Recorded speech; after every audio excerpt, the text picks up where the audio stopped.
Hello everyone, I hope you guys are having a great day. So for today's video, I am going to be starting a new account. It is not a speedrun account by any means.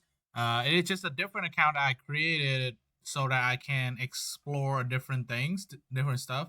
So on this account, I mainly play E4 as white. And if you guys watch my video, I don't never really play E4 in a serious game, but I really want to start exploring and learning some probably from more tactical games because E4 tends to go into that route. So yeah, so this is a brand new for Rapid. I play a lot of Blitz on this account, so it's been solidifying at 2100 roughly. So now let's play. Okay, we have black against. Okay, we have knight to c3. So we are going to be trying to play a dragon, but it seems that we have a Grand Prix against this.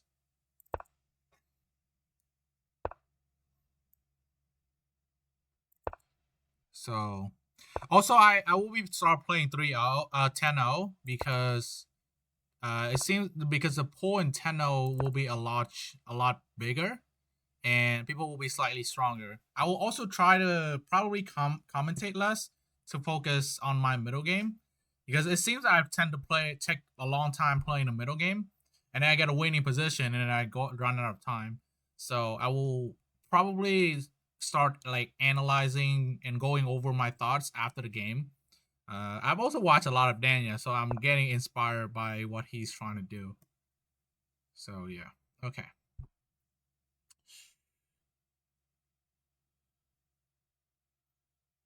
So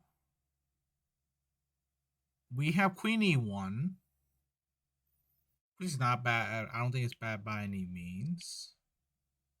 Um. Now the question is, do we want to play knight A5 or A6? A6, we're definitely gonna get matched with A4. So, hmm. And if we win knight B4, it's bishop B3, which I kind of don't like. So, I think I am going to try something weird. I don't want to play against Queen C3 in castle, although I know it's gonna be fine after all. I think I'm gonna just play knight A5. And again, the reason is because if we play A6, A4, and then we play knight A5, then we allow bishop A2. So we want to trade this bishop off, right? If bishop B5 check, we are going to play bishop D7, and we trade a bishop off, and then white has much less pressure uh, against our king. So here we can definitely just castle because there's no pressure on this bishop anymore. So we're not worried about it.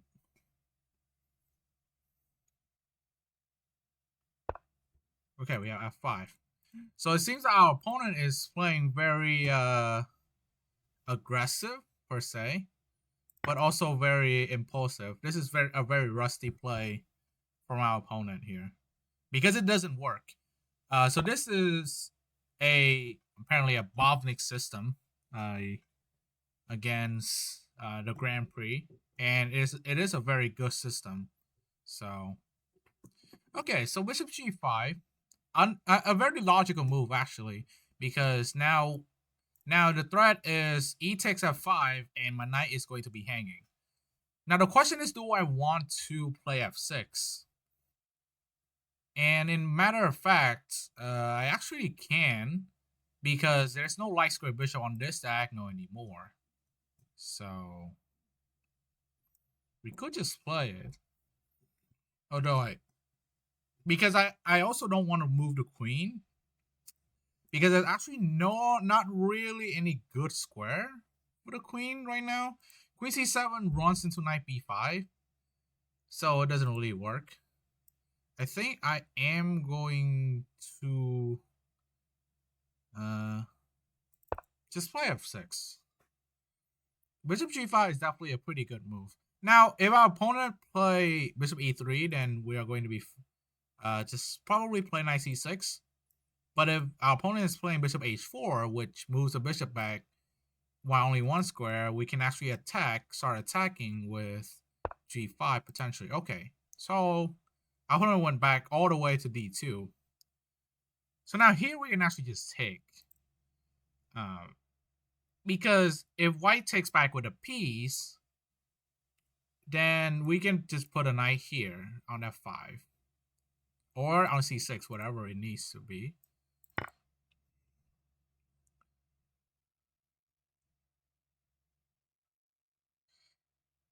There's the only problem with playing f6 is that it limits our kind of blocks our bishop off, but I think it's gonna be fine. So here I think we should play knight c6, and the reason is when I was looking at three squares. I was looking at f5 d4, and then I saw e5, and the best square for the knight currently is actually e5, and the reason being is that e5 is being supported by two pawns. And d4 is only one pawn, and you also don't want to put a knight on d4. So, okay, so this is a very interesting approach from our opponent. Now here we play f5. Our opponent is probably gonna play bishop g5 again, which I kind of don't like. Our opponent is probably also trying to play bishop h6 here, which is a little bit dangerous per se.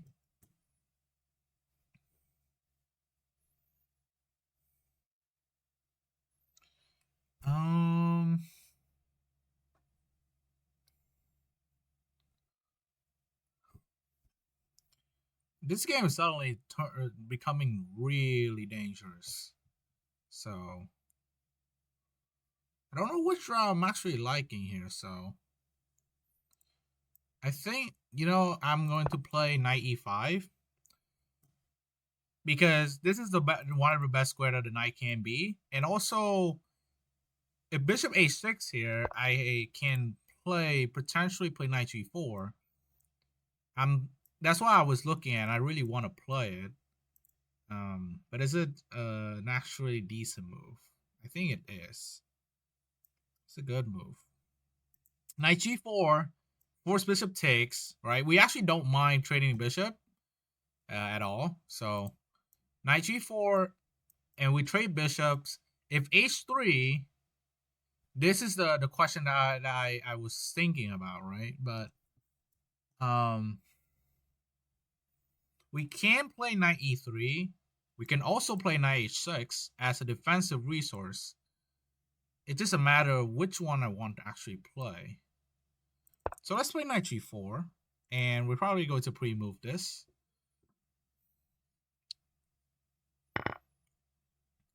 I do want to keep the f6 pawn because now it's actually a very important job of keeping the g5 square intact so that there's no knight g5. And if our opponent desperately try, I don't think it's going to work. Yeah, so h3. That was what I thought. So again, we could play knight. We actually can play knight e3 into knight f5. That is definitely something we can do. Now knight e3. Actually, if rook f2, knight f5 is really interesting. But do we actually would like to do that? Is a question.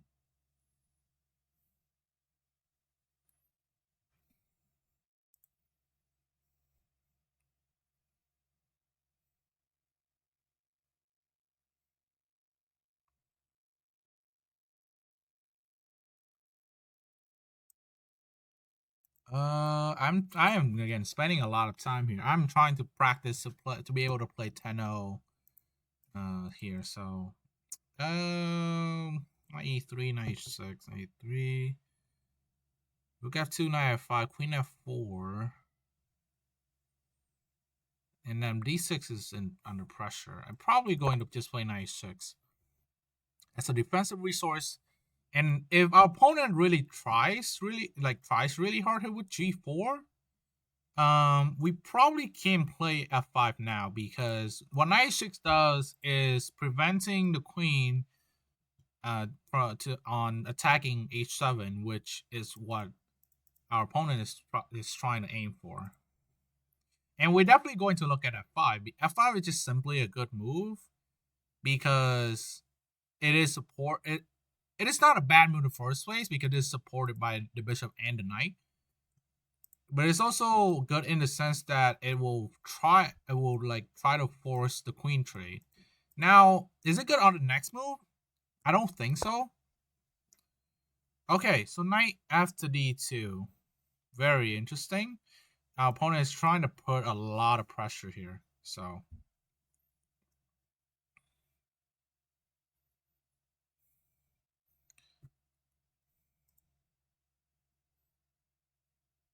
now uh we can't play b6. We actually can't play d5, kicking the knight out because the knight takes e5. So again, we don't want to play f5 here yet. So I think we are going to play b6, preparing d5. Okay, we have knight c4, which apparently is a blunder because I just go d5. Forking the knights. So you see, it's very important that you don't, when you attack, you don't forget that there will be threats around that you have to be aware of. d5, now I simply win a piece. And the attack is mostly over, yeah. Because after knight d2 takes, knight takes, again, I still don't want to play f5 just because I don't want to have a knight getting just like tucking on g5 for no reason. So, but I can definitely trade a knight off or kicking it with bishop b7. I haven't really gone bishop f5 yet, even though that's a move I really want to play. Oh, knight b6, that's a very good try.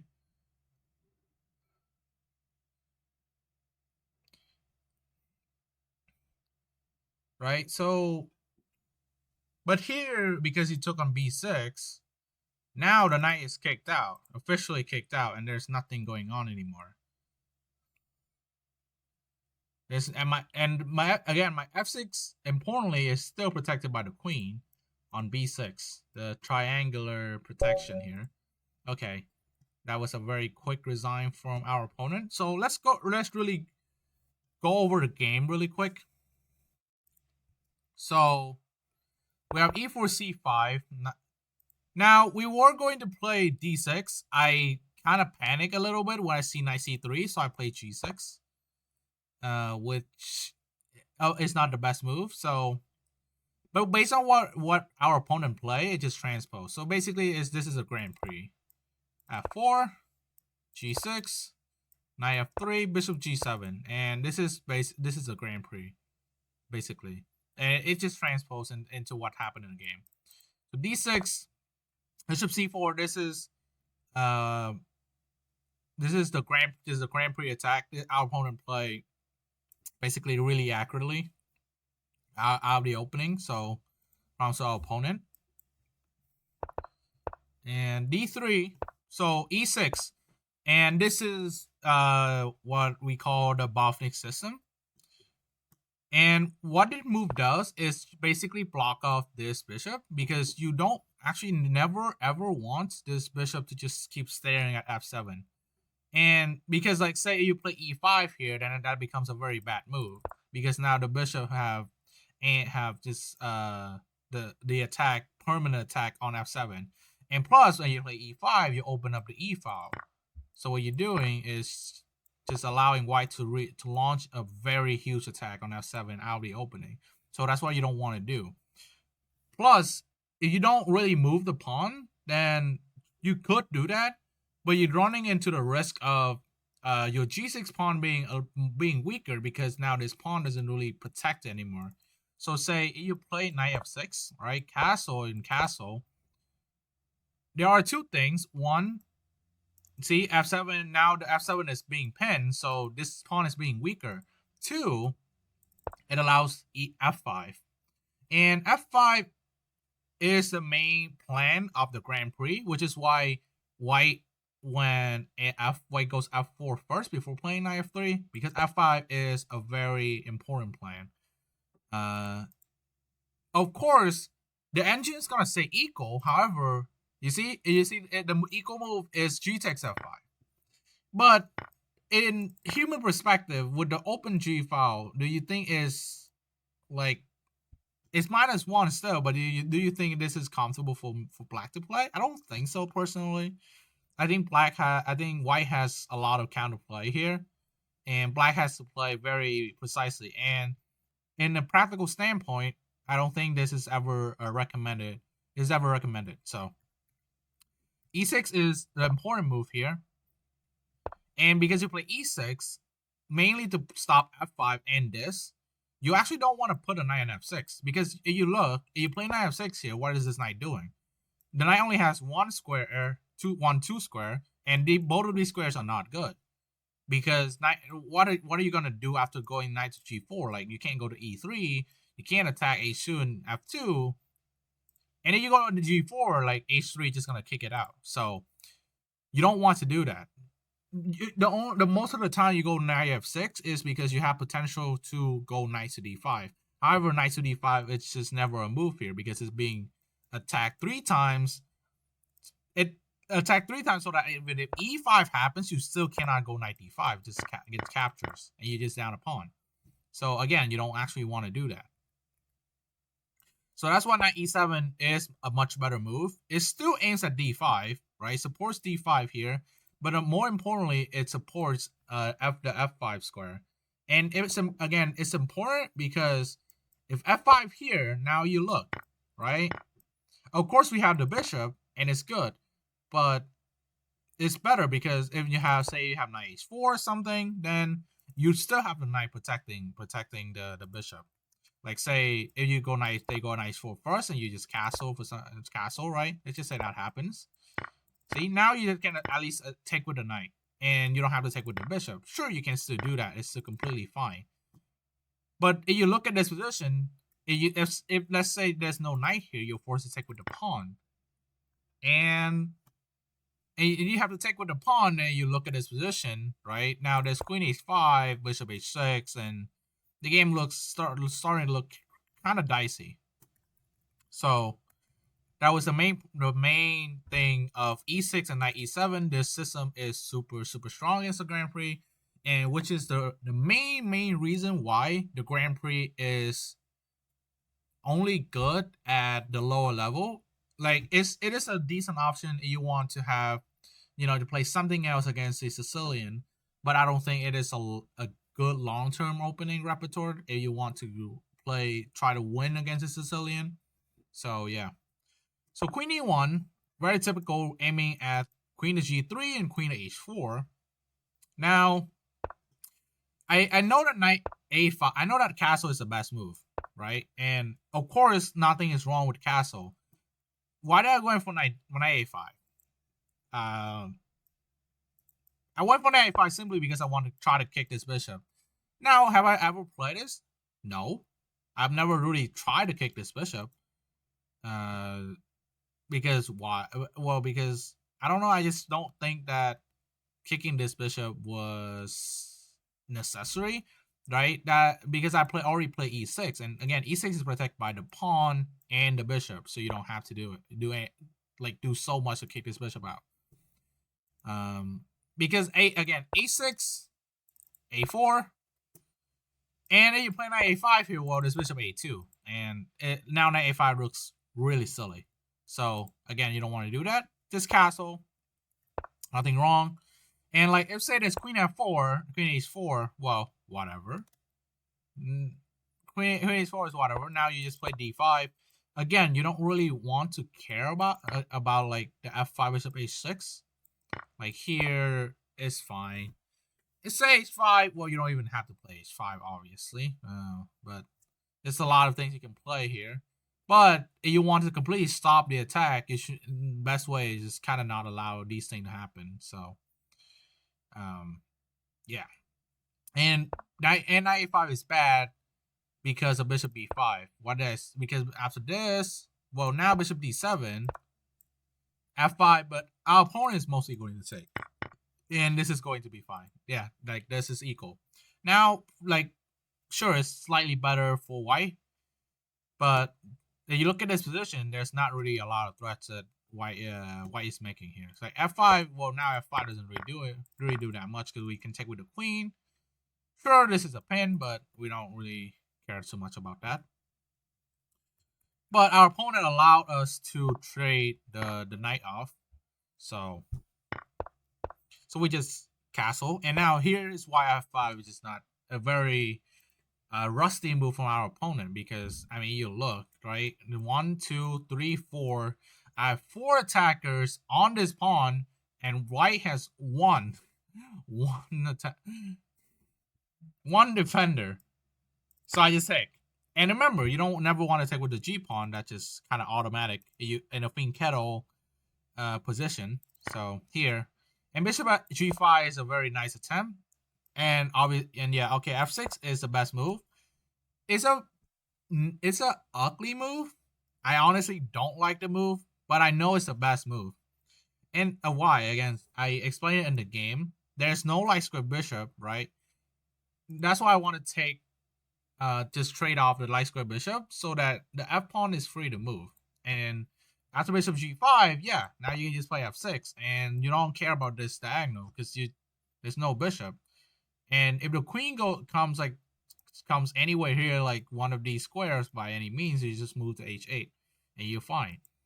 Plus, you still have a light square bishop incoming. So, like in terms of light square control, black always has more control in this position, especially with the bishop. So f6, bishop to d2, and okay, this is a bit of inaccuracy. I wasn't sure what's the best move, right? So obviously I didn't have to take.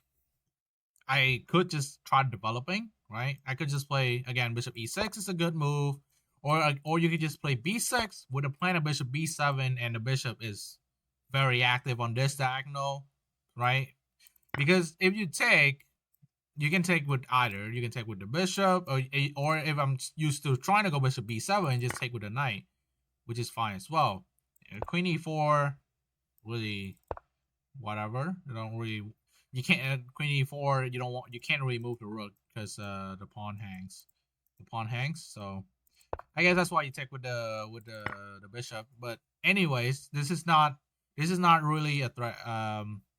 E takes f5 is just not really a threat at all. So I took. It's a bit inaccurate, right? And the engine said that pawn takes e4 is best. Well,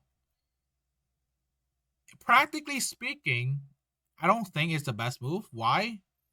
Because what it does is it allows us to tuck something on e5. The reason I think pawn takes e4 was best is because it supports knight to d5. Which if we went knight c6 in any case, right, then the knight d5 becomes a fairly strong move, right? Because here now support with c4 and all that kind of stuff. But again, knight d5, I think I probably would just go knight e5. And I wouldn't think that this is a +1 position at all, so I don't know. I might not. I'll have to see. So, but yeah, our opponent took with the knight with the plan of putting everything onto the king side and launch an attack. And practically speaking, of course, this looks good because I actually can't push d5. I put d5 as lose a pawn, so no reason to do that. But then I play knight c6, and again, it's inaccurate, but it didn't throw away all my advantage. And this is probably the reason why, like, I'm just a little bit below the master level, is because of like the consistency of my decision making. It's not bad, but it's not the best. So again, my goal playing knight c6 is to play knight e5. And what is the best move? Yeah, knight f5 or b6, just trying to develop the bishop, develop pieces, the bishop. And bishop f4, just play d5, and it's fine. You don't, again, you don't care about trading here. It's just trade, just take. You're fine. I didn't really like knight f5 in the first place because white could play g4. And of course I could just play knight h6. Now after queen to g4, queen h4 is not a move. I guess h3 first. Yeah, okay, I guess here we have f5. I wasn't really aware of it, so I guess maybe g5 could be a move. Yeah, I was a little more afraid of g5 because you have to take, and then after knight e to g5. Now this position is -2, but practically speaking, I think this is probably like only slightly better for black because white has a lot of counterplay with the knight on g5, and our bishop is being pressured pretty hard. Sure, knight f5 is a good move, but you always have this kind of stuff. And if I analyze this position like very carefully, I probably would know that okay, I'm not really losing. But I don't think that I would want to walk into that in a rapid game, 10-0 especially. So I just want to go with this plan. Queen h4, knight e5 again, an accuracy, but I don't think it's anything too big of a deal. It still wants me to just play b6. And I guess I can see why, because you see much later, right? I played b6 in order to play d5. And I guess that was the whole point. It's not to develop this bishop to this diagonal. It is to play d5 and to kick this knight out. Because the knight is right now is being very annoying on e4, and we want to kick it out. So like say b6 and bishop h6, we just play d5. If we capture knight g3, and the attack is mostly over. I would say. I mean, I actually might play knight e5 here, and yeah, it's gonna yell at me in inaccuracy again. So, but I guess practically speaking, you just trade like everything. And actually, I probably won't. Yeah, I have to trade queens, sort of. Yeah, I guess trade queens here, and then we'll be fine. But knight e5 wasn't really good because I delayed b6 for way too long.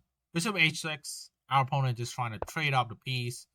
And again, b6 is still the second best move here. It wants to play b6, it wants to play d5 as soon as possible.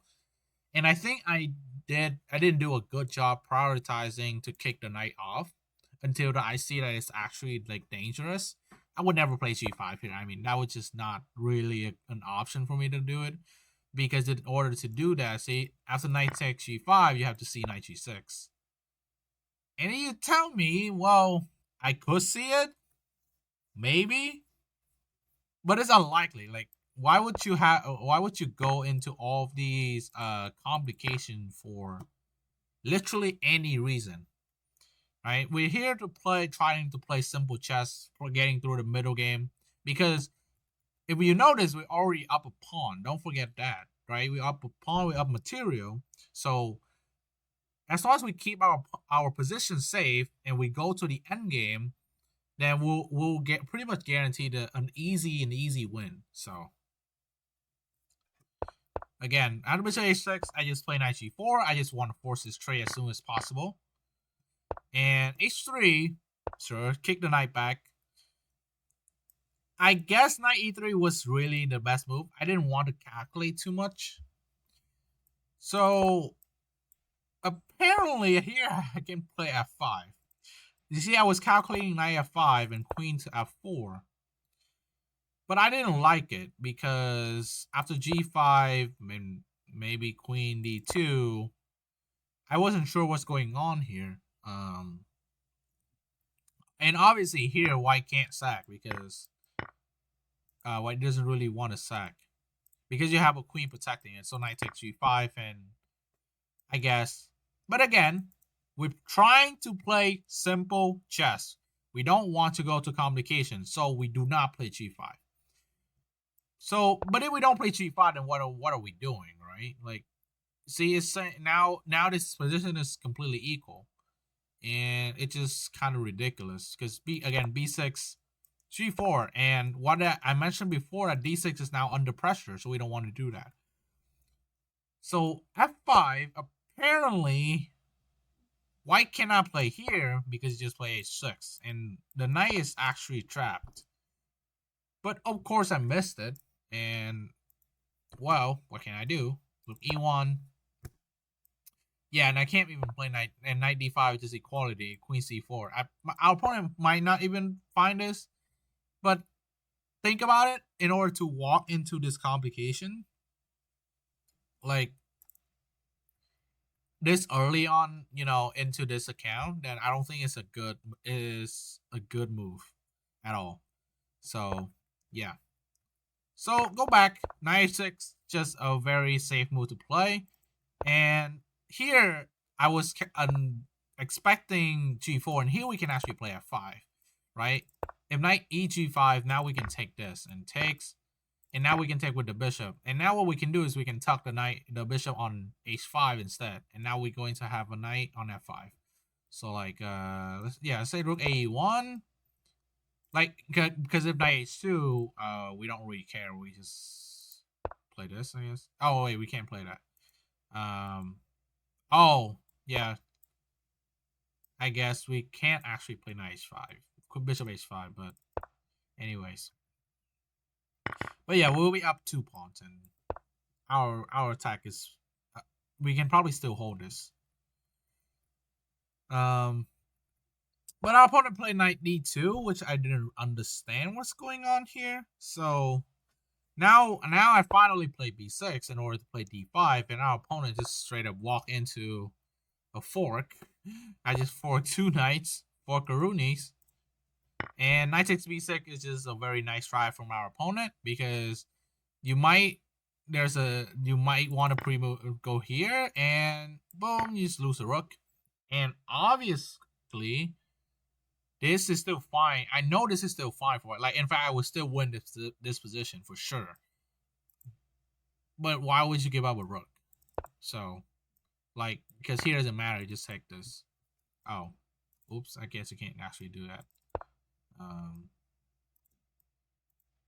Okay, I guess you actually can't do that. Yeah, here, and then bishop takes, and why would you go into this? So just play simple, and now you're just up a full piece, and the attack is over, because where does this knight go? If the knight go back to g3, trying to attack, we just play g4, c4, and d4 is probably will be played, but then we just takes and take. And then we can just start developing. We just played bishop e6, and we just go on to win the game up very easily, up a full piece. So yeah, I am going to try my best to analyze stuff after the game more, and hopefully I will improve that way. It's also good to just have an analyze after the game, because right now this is pretty easy, but once I get into the 2000 and 2100 level, it will be a lot more interesting. So let me know your opinions in the comments. If you guys want to see me play 10-0, maybe even 2 games per video, I can try to do that. I can also play blitz as well, like some blitz, and try to analyze them after games. So like maybe 5-0, even 3-0, you guys like. So let me know. Thank you so much for watching. Don't forget to like and subscribe, and I'll see you guys in the next one. Peace.